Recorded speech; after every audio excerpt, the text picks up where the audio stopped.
દાઢીવાળા.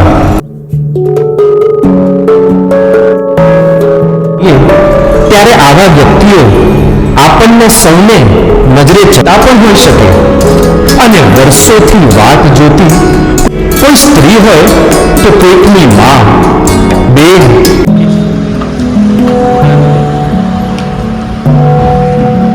સંસ્થામાં લઈ જઈને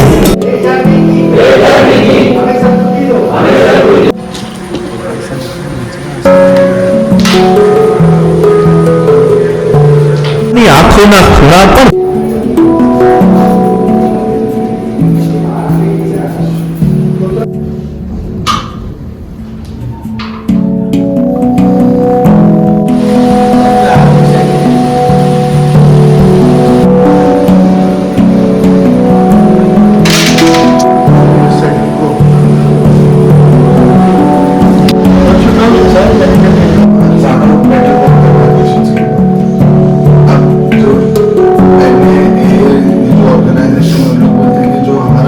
स्टेप प्रोग्राम है वो चीज हेल्प करती है, बट यहाँ बात में बिलीव करता है कि ये तो आपको चाहिए 12 स्टेप ट्रेडिशनल प्रोग्राम जो प्रैक्टिस करते हैं, ये नार्कोटिक एनोनिमस ऑर्गेनाइजेशन जो उन्होंने मतलब एडिक्शन से बाहर निकलने के लिए स्टेप्स बनाए, मतलब फर्स्ट स्टेप, सेकंड स्टेप, इस पे आपका बिहेवियर भी चेंज होता है, साथ ही साथ मेंटालिटी भी चेंज होती है.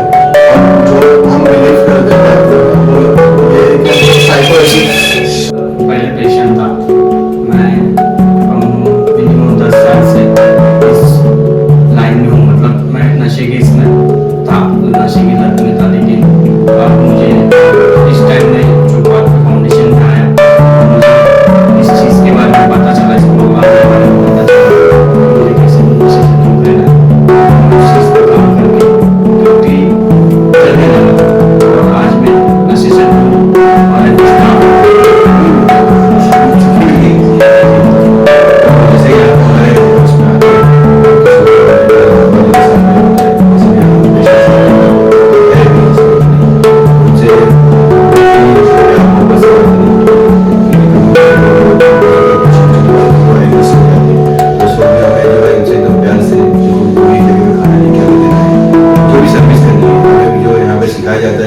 जो मुझे मिला है, मैं जब यहाँ पे आया था तो मेरी जो मेरे जो हेल्थ थी, मेंटल हेल्थ एकदम खराब थी. तो मैं जो भी मैंने बाहर किया था जिसकी वजह से बहुत सी चीज़ें बिगड़ चुकी थी. यहाँ पे आने के बाद चीज़ों को शुरू में भी बहुत नहीं था, बहुत इसलिए मुझे भी कुछ वक्त लगा. मेरा नाम है अकबर चौधरी, मैं ये बौद्धिक फाउंडेशन का इंचार्ज हूँ. ठीक है, तो मेरा काम है यहाँ पे मैनेजमेंट करना. ठीक है, पेशेंट को लेके एंड उनका खाने पीना लेके, उनका सोना, उनका रूटीन, सब मेरा काम है मैनेज करना.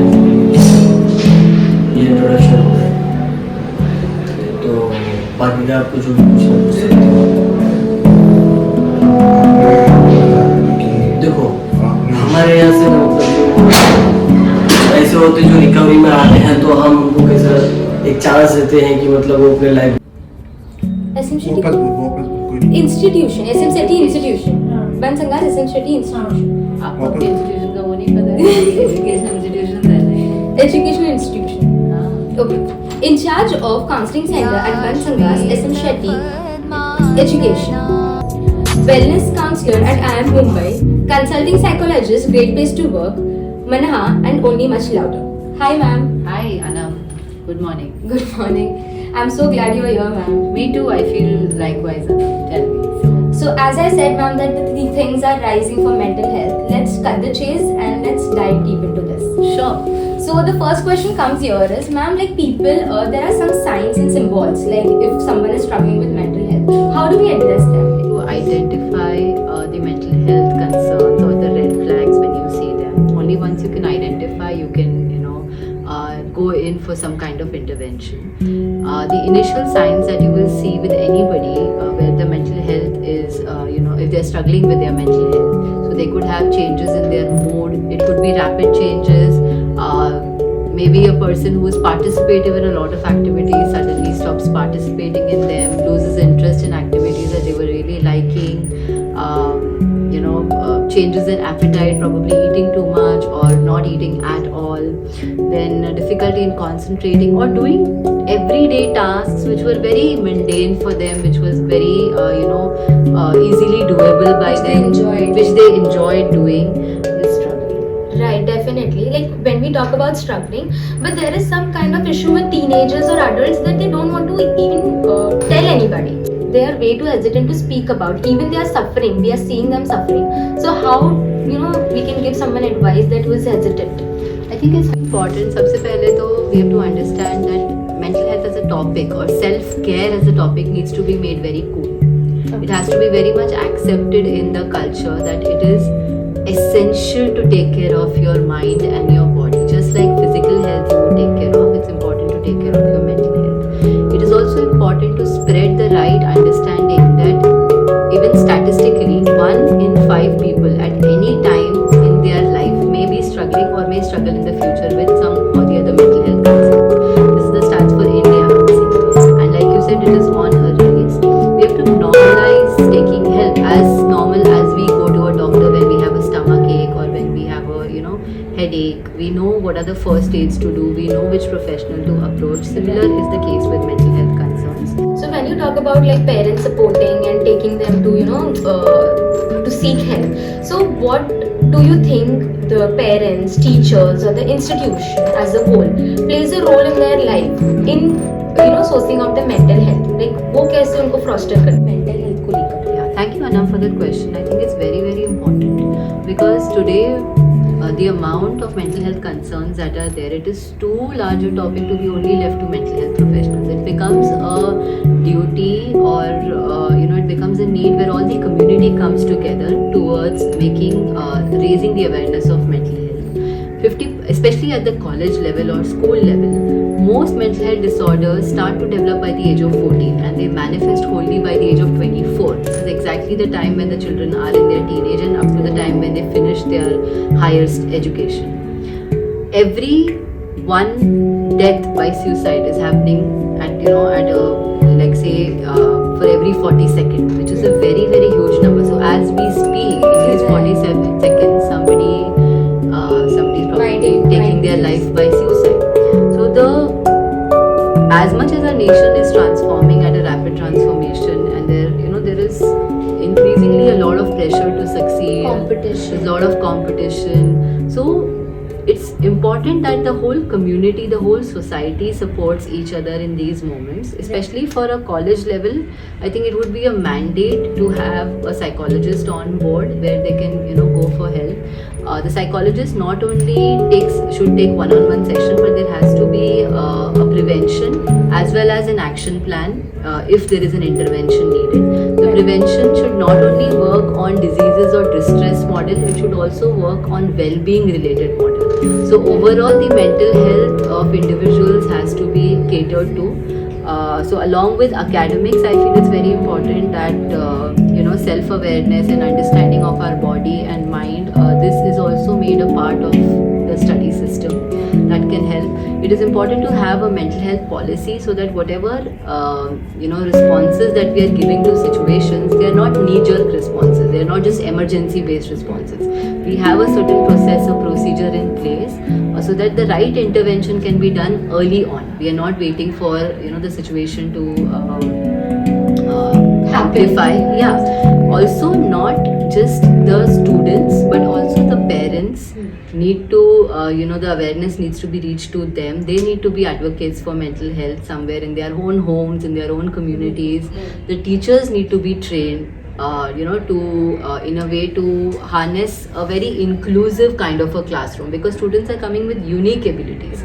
So that is also important, and everybody has to have some awareness of the early signs that you can see and how to kind of screen and how to what could be the procedure or protocol where the student can go in for help, post a referral, these kind of things. So colleges play a very huge role.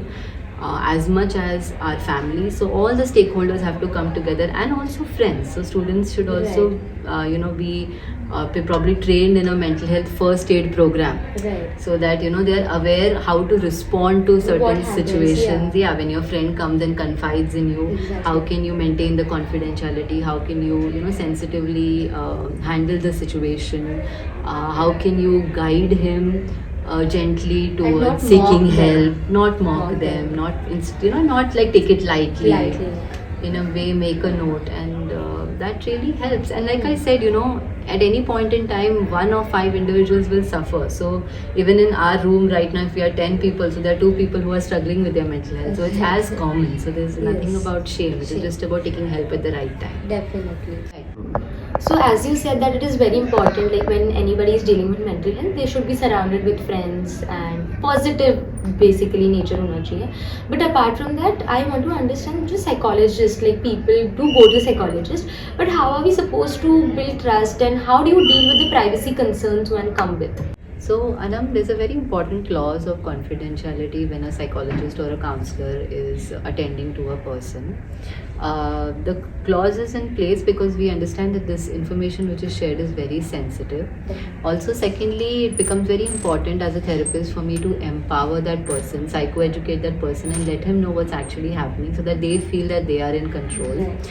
And thus, there can be, of course, a very safe environment, but there's also trust building and collaboration between the two. Right. This clause is only and only broken when there is any risk or signs of harm to self or others. But apart from that, the confidentiality is kept at all cost, and they are informed in the beginning of the session only that whatever information or the story or the life journey that they are sharing is going to be kept confidential, and it is kept confidential. So it is only broken when there is a risk of Risk of suicide harm, or something. yeah, risk kind of harm to self or anybody else. Only Definitely. in that case. So we definitely, it's a collaborative thing that we also have to put a trust and everything. To Correct. The therapy. trust is developed as a part of the bonding and whatever. So it's a very safe, non-judgmental space. The whole Exactly. That is the point. the whole work is about making it a non-judgmental and a safe space. Right. It was a very insightful conversation with Natasha ma'am. She has given a lot of information about mental health, spreading awareness, how family, friends, and even the institution we are studying in